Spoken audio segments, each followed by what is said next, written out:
జనరల్‌గా state legislative assembly ఒక బిల్‌ని pass చేసినప్పుడు అది గవర్నర్ అసెంట్ కోసం వెళ్తుంది.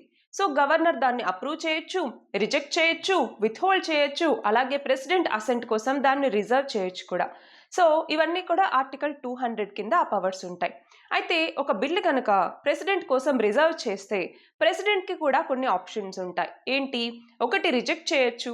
లేదా రెండవది అసెంట్ అన్నటువంటిది ఇవ్వచ్చు. అంటే పాస్ చేయొచ్చు. మూడవదొచ్చేసరికి ఆ బిల్‌ని రిటర్న్ చేయొచ్చు.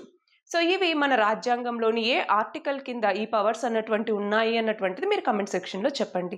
సో, ఇక్కడ ఏమైంది అంటే యూనివర్సిటీ ఆఫ్ మద్రాస్‌కి సంబంధించి 2022లో ఆ రాష్ట్ర లెజిస్లేటివ్ అసెంబ్లీ ఒక బిల్‌ని పాస్ చేసి గవర్నర్‌కి పంపిస్తే అది సెంట్రల్ లాస్‌కి విరుద్ధంగా ఉన్నాయి అన్నట్టుగా అది ప్రెసిడెంట్ అసెంట్ కోసం రిజర్వ్ చేశారు. సో, ఇప్పుడు ప్రెసిడెంట్ దాన్ని రిజెక్ట్ చేయటం జరిగింది.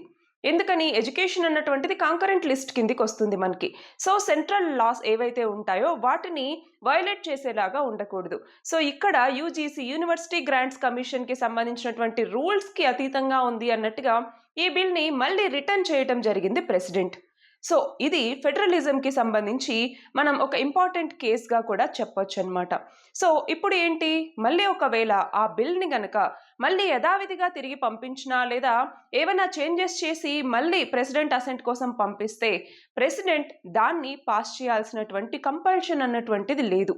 ఇది మనం గమనించాల్సిన విషయం.